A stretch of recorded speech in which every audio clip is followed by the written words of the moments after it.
Says we're live. Says we're live. Push the screen. What we got?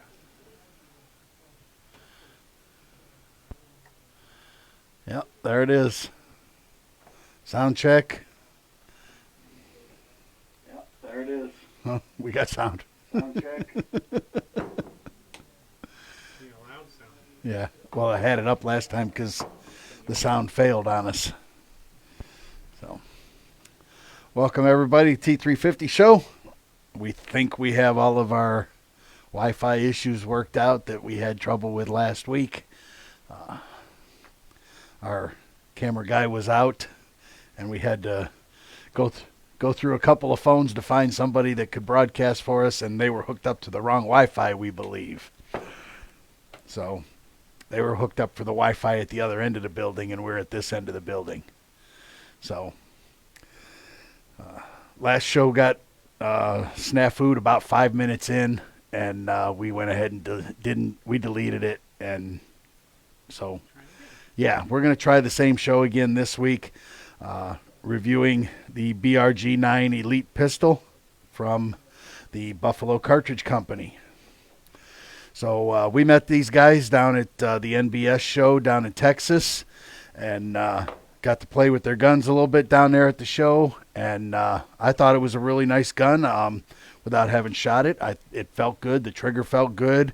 The whole gun itself felt good, and it just seemed like it was a nice offering. From Burgu Met in Istanbul, Turkey. So it is an import, but again, seems to be a pretty solid piece, and I have shot it, and I'll talk about that in a little bit. So what we've got is a basic mid-size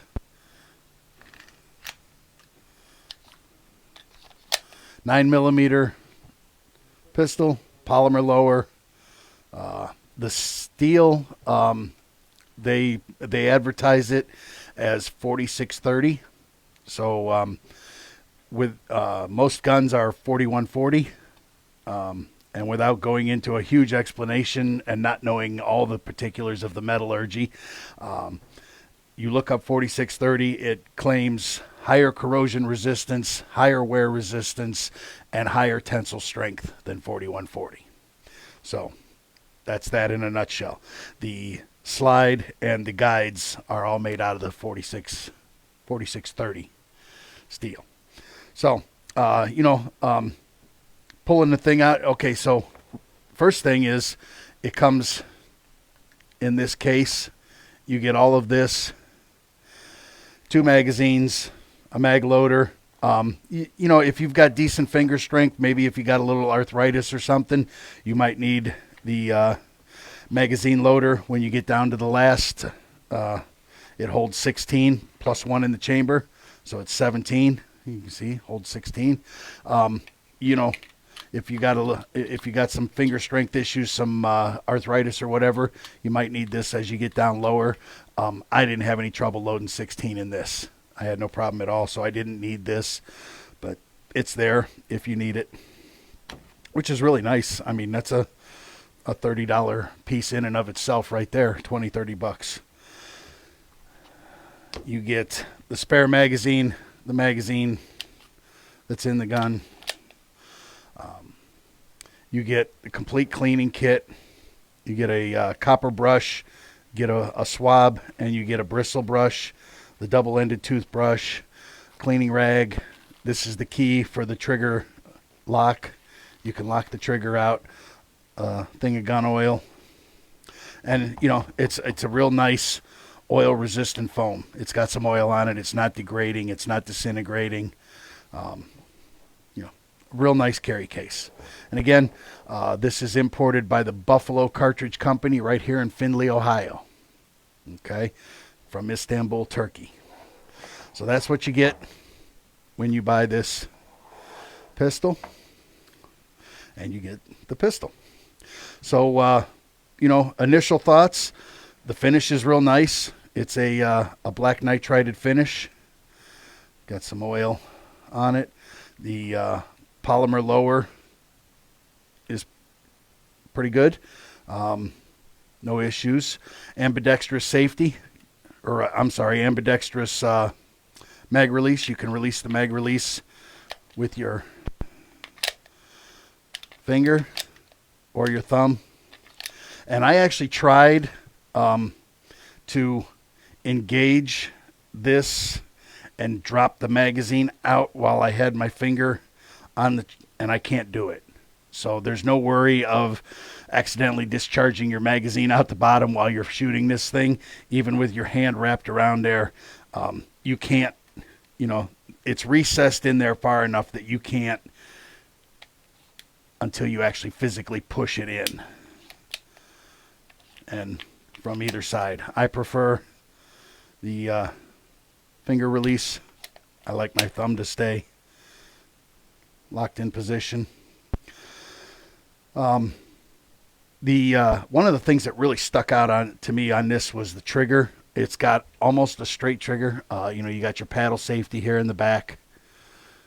There's no external safety other than the paddle safety in the back and the trigger safety. Without the paddle, you just have a dead trigger. Doesn't do anything. And the trigger won't move unless the centerpiece is pushed. Okay? So, and then, so, and the trigger has a real nice, it's going to probably be hard. So it's got about, that's all the more stroke it has to the wall. Okay, so it's not a huge travel like a lot of triggers have on pistols. And then, oh,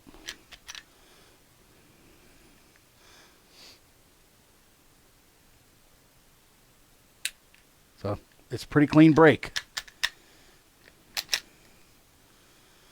Do that again. There's the wall.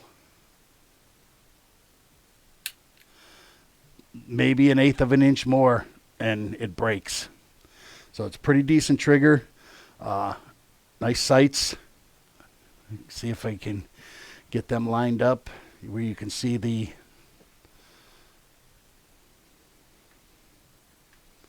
there you go. You can see the white and orange, right? There you go. So really nice sights, easy to see. One in the chamber indicator. The only thing I guess I wish it had was a little more aggressive stippling. It's a little slippery in the grip. Not bad. It's got some, grip here. It's got grip in the back. It could use a little more aggressiveness just for my taste. My Taurus is really grippy. That thing's got like 80 grit sandpaper over the whole grip. And I mean, you got a hold of that thing. You know it. Yeah, let's try this again, right, Brian? So I wish it had just a little more aggressive stippling. Nothing you can't take care of yourself with a wood burner and a little time, right? A little custom stippling project. The other nice thing I really like about this is the palm swell. It comes with 3 palm swells, and they're interchangeable, and they change out really easily. So you've got a small, the medium is on here, and a large, okay? And it's all based on the size of your hand and how your hand grips around the handle of the gun. So I'm going to go ahead and change one out for you real quick, show you how easy that is to do. But I do like the medium one, so I'm going to end up putting that one back on there. So there's one pin that holds the palm swell on. Always clear your gun first. Okay. And we are going to find some place on this bench block, and all you do is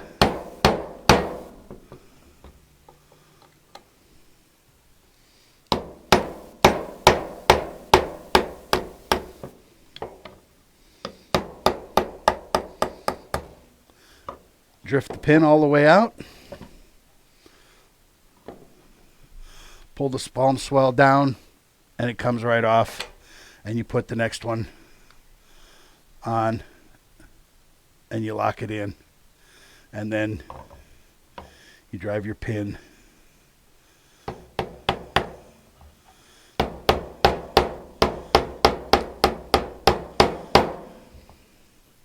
back in.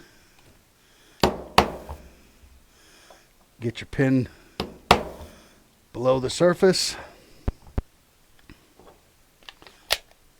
And that's how easy it is to change out the palm swell. Okay. But again, I like the medium one, so I'm going to put the medium one back on.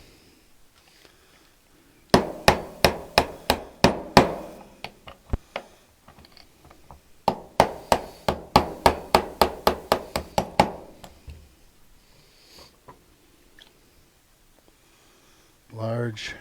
And they're labeled small, medium, and large, so you can't lose track of them.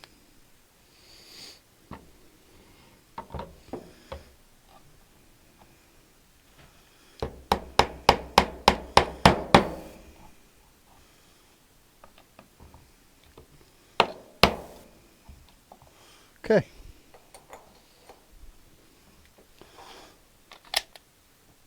That's how you change out the palm swells. Pretty simple. Nice little feature for different size hands. Female shooters, kids, large guys that have big meat hooks, you know. So like I said, finish, overall appearance is pretty nice. I like it. It's a good looking gun. You know, honestly, you look at that from 20 feet and you think Springfield XD. Right? So we're going to disassemble now. So disassemble's real easy. Slide lock back. Rotate the cam pin down. Close it. Pull the trigger. Slide comes right off. I'm going to set that aside for now. You can see the guides, you know, really long guide here and a moderately long guide in the back, all 4630 steel. Wipe these down a little bit. I got a lot of oil on them. I believe in oiling a gun very well. So take a look at some of the machining lines here. Might be a little hard to see with the camera, but can see it pretty good. Yeah. So you can see, you know, decent machining. You know, you don't see a lot of the swirl lines that come from machining. If you guys, any of you guys are machinists, you know what I mean. When you're feeding an end mill so fast in production that it leaves witness marks from the end mill, you don't see any of that on here. So it's nice, very nice machining. Same thing here.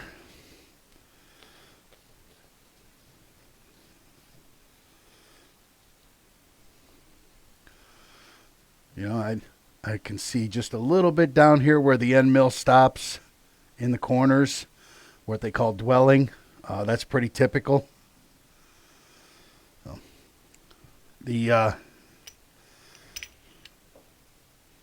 a double spring. That's probably why it's so easy to rack. If it was a single spring, it'd probably be a little harder to rack, but it's a double spring, so it's decently easy to rack. I'll show you that after we get it put back together. Barrel comes out, and again, you know, we're looking at the machining of this thing, you know, and I got to tell you, I mean, it's good machining, right? You would expect that from a company that does metal for a living, so you would hope it has good machining. Feed ramp is, you know, it's like glass. It's a very well polished feed ramp. So.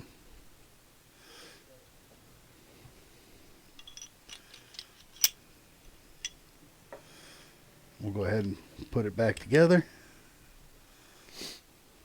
Put a little oil. Russ, yeah, you know all about machine marks. Russ is a machinist. Been doing it a long time.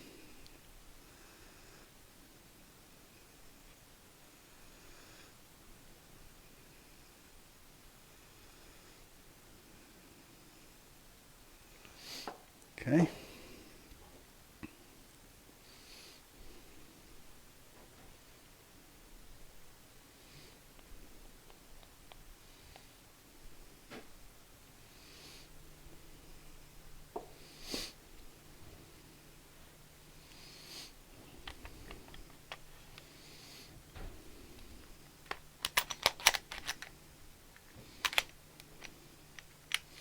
Rotate the cam. Now, one thing I really like about this, even my Taurus is very stiff on the release.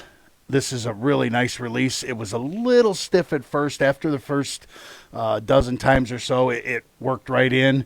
So, I mean, you know, it's not super loose where you just touch it and it goes. You got to put a little pressure on it. But it closes really nice with one flick of the thumb. And again, you know, like I talked about the double spring, giving it the ease of racking, right? Couple fingers, and this thing racks. Doesn't take a whole lot of strength to make it rack. It's a pretty easy gun to work with. So I took it home last week after we got it, and I dumped a couple mags through it. If you guys saw the video of me shooting it last week, you saw the horses going crazy behind me and taking off running through the pasture, scared the heck out of the horses. You know, very minimal recoil. It's a moderately heavy gun. It's not super heavy, not heavy or not inordinately heavy, okay? But it's heavy enough that the recoil was really minimized. You know, you had the normal jump, but this thing wasn't jumpy at all. I was really happy with the recoil mitigation, and you know, for not even trying, I hit at, I don't know, I was probably 15, 20 yards. I allowed, my wife was recording for me. She was standing back behind me, and she wasn't wearing hearing protection. I figured she'd be okay back behind me, but she wasn't. It was loud. I had hearing protection on, so I was okay. So, you know, always wear your hearing protection, right? And make sure your wife is wearing hearing protection when she's filming you. Good idea, right? So, yeah, I ran 32 rounds through this thing. Didn't baby it. Didn't, you know, and it didn't hiccup. Nice, don't worry about me. Yeah, you'll be all right. We yell at each other across the house all the time because I'm deaf and she mumbles, and half of being married is yelling what from one room to the other. So, I ran 32 rounds through it, didn't hiccup, not once. First shot to 32nd shot. And I held all of my shots, you know, and wasn't trying it or inordinately hard. I was just trying to put some rounds through it to see how it would do. Now that the weather's breaking, I am going to get back out with this thing and give it the old what will it eat test. You know, put some hollow points through it, put some steel jackets through it, some different 2 or 3 different types, brands of ammunition, and make sure it likes all those different kinds of ammunition. Yeah, she won't be able to hear me snore. Russ says he needs veteran recommendations on the Marksman for Vet page. If you wish to mention, okay, sure. Russ. You've heard me mention in the past, Russ does charity builds for disabled American veterans. If you know a disabled American veteran who is down on his luck, doesn't have any way to, doesn't own a rifle or doesn't have a way to defend his family or take, he needs a rifle, right? And, disabled American veterans sometimes go through hell to get where they were, and then they come back here, and they don't always have the easiest time of it here. So Russ does a great thing by making sure that they can defend their families, they can put a little food on the table if need be, all those different things, and he puts rifles in the hands of deserving veterans. So if you know a veteran, no nominating yourself, no nominating your buddy just because you want to get it. Your buddy needs a gun or wants a gun or whatever. They will get vetted to make sure that it's a legitimate nomination. But you can nominate a disabled American veteran, and Russ will build him a rifle. And he's always taking parts too. You can always donate parts. He's always looking for stuff to build rifles with. So, one thing I do want to do here, you got to go back a couple of weeks, and I didn't bring my phone. You want to run down to my desk real quick and grab my phone? So, 2 weeks ago, we had the Mantis system out, and I attached it to my pistol and did a little dry firing with my pistol, my Taurus. And I scored an 88, I want to say it was an 88.9 or an 89.8. Either way, I was in the high 80s. So this is unrehearsed. I have not tried this gun with the Mantis system yet. So I'm going to run 10 shots through this thing. First time. I promise you I have not rehearsed this. Yeah, reality TV. Scanning. Open training. Calibrating. Okay. Let's see what happens.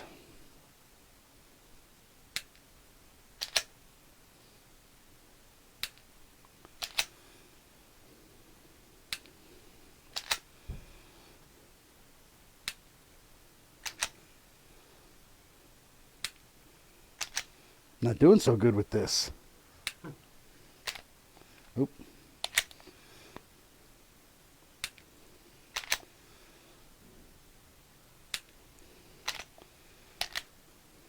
Where am I at? 8. I'm definitely better with my Taurus. Okay. Average score 68.8. Wow. Ouch. I need some work with this thing. Oh. Now I got to go back and start over. No wonder. I'm on rifle. Yeah, not the best rifle. Yeah. Pistol. Right hand. Dry fire. Forward. Bottom. Okay. Reset. Now let's do this. This is not a rifle. All right. Let's try this again.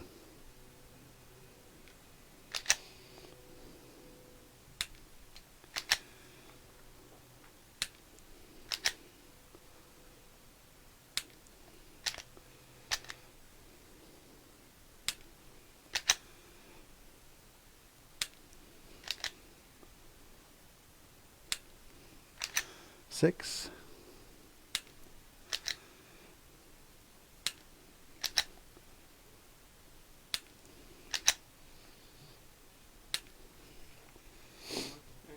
Ten.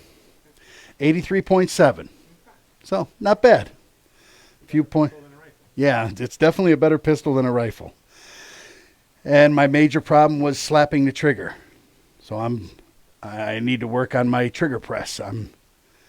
When I'm coming up against the wall, then I'm slapping it. And that's causing the gun to dip. And then you go to the, and you can see that almost every time, right? From where I broke, I went down. And as my trigger press started and moved in a downward motion. And my trigger press went in a downward motion. Every time my trigger press went in a downward motion. This one actually went up and over a bit, but almost every time I went in a downward motion. So that's indication of slapping the trigger and pulling the gun down. So great system. Again, you know, you saw us do the Mantis system a couple weeks ago. It's a great system for training and helps you recognize what you're doing wrong and tells you how to fix it. Yeah, it's a great way to get non-firing practice and get the instant feedback too. If this thing had a trigger reset magazine, we'd be in really nice shape. I wouldn't have to sit and rack it every time.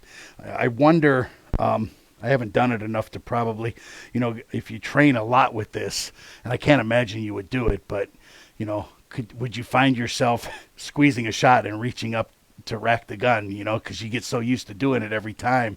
Would you find yourself wanting to do that? I don't know. So, you know, this thing retails, the black, they have 3 models. They have the all black, they have the black and silver two-tone, and then they have the flat dark earth.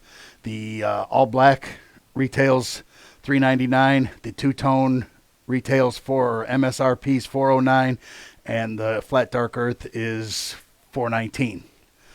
And, you know, in real world, you're talking $350 and up, $350 to, so either way, it's under $400 even for the most expensive one. You know, MSRP in the gun world, as we know, is never that's what the company charges. It's not what most retailers charge for that same gun, because they're not paying that for it. So, if you're interested, BRG, Buffalo Cartridge Company is the exclusive importer in the United States for this gun. They are working extensively to get it out into gun shops and for people to start carrying this gun. If you're interested in your gun shop to carry this gun and would like to see them selling it, or if you own a gun shop and you're interested in selling it, you can get a hold of Buffalo Cartridge Company on their website. Go all the way to the bottom. They have a BRG USA link, and that'll put you in touch with Ken. Ken is the sales rep for the BRG line in the United States. And if you're in the Northeast Ohio area, you'll probably get to see me in this gun. So, because we'll be taking it around to some different gun shops. James, it's a BRG9 Elite from Burgu Met in Istanbul, Turkey. For a sub $400 mid-size 16+1 round 9mm, I'd say it's a winner. It's a pretty solid gun. Carry, probably not in the summertime when you're wearing light clothes, but it's definitely something you could carry in the wintertime when you're wearing a little bit of bulkier clothes. Be a good wintertime carry gun. It's not overly heavy. And, yeah, I give it a thumbs up. And I'll have more data when we get out and do the actual throw, maybe a couple hundred rounds through it of some different grades of ammunition, different types of ammunition, and make sure that this thing can eat anything that gets thrown at it. So again, that's the BRG9 Elite from Burgu Met, imported into America by the Buffalo Cartridge Company. Check it out. So did I miss any questions? The Niles Warren area. Yeah, I'm not sure. I know we gave him a bunch of names, and I got to follow up with Ken and see where this thing's going to be. We'll provide some links to some of the gun shops if we know where it's going to be, where you can check it out. We'll definitely want to advertise for that. Let me go back through. I got them all? Okay. Yeah, next week we're going to be in Talladega at the Civilian Marksmanship Park just outside of the Talladega Super Speedway. It's about, maybe 2 or 3 miles down the road from the Speedway, if that. Haven't been any further north in years to even know. Oh yeah, we got a lot of gun shops up this way. We got Sherwins, we got Silverados, we got Kurt Shooter Supply. Over in Ashtabula, we got Garrett's Guns and Ammo. There's all kinds of. We got a lot of gun shops up here. Yeah, Great Lakes Outdoor Supply, Chesterland and Middlefield. Just all kinds of gun shops up this way. So, yeah, we're going to be in Talladega at the Civilian Marksmanship Park for the POMA NASGW SEOPA. Well, that's a mouthful, right? That's a lot of acronyms. The Professional Outdoor Media Association, the National Association of Sporting Goods Wholesalers, and the Southeastern Outdoor Professionals Association. Okay, so National Association of Sporting Goods Wholesalers is obviously what it says, people that wholesale sporting goods, and the other two are media organizations, writers, YouTubers, bloggers, TV personalities, all that kind of stuff. So they're going to come around. A lot of people be checking out our stuff and writing articles about it, and we're going to have guns there, and they're going to be able to shoot, and we're going to be able to go to different places and shoot some of their stuff. And this is the place we were at last year that had the electronic scoring targets that I just fell in love with. It was the greatest thing I've ever shot at in my life. You can shoot, and there's an electronic monitor right here. You shoot and you look down, and it tells you where you hit. It tells you how many clicks you are away from, bullseye, right? 2 clicks, boom, boom, and every shot shows up on the target. The one you just shot is flashing. Beautiful system. I love it. I could shoot there every day. So the problem is it's out in these sticks. Right, we are out in the sticks out there, so the cell reception is a little spotty. Don't know if we'll be able to do any lives or post pictures, but we'll certainly take video and pictures to post after the fact. Andy will be here, and I'm not sure what he's going to do. We'll figure it out. Maybe do a trivia giveaway thing or something. I don't know. We'll figure something out. But maybe get Josh in here, and you guys can riff something out. We'll figure it out. So I won't see you guys next week. They will, and I'll try to get some stuff, get some pictures and some stuff from Alabama and some video. We're taking the cameras down there and the tripods and the microphones to make sure we get some B-roll and some stuff for the websites and emails and different entities that we have. So really looking forward to that. That's it's only the second year we've done it, but I was really hoping that one was going to go off this year, make sure there was going to be no COVID restrictions, because I was looking forward to getting back to that range and going shooting again there. Just a lot of fun. And it's just nice getting back to shows and seeing all of our friends that we didn't get to see for 2 years. So thanks for joining me. Remember, the BRG9 Elite from Buffalo Cartridge Company, solid pistol. If you're looking for a nice extra capacity pistol in the sub $400 range, I give it a thumbs up. So we'll catch you guys next week. Remember, you don't have to be an expert to build your own AR to upgrade it or maintain it. We're here to help you do that, and we're even here to help you do the pistol stuff too. We'll see you guys next week. Well, they'll see you next week. I'll see you in 2 weeks.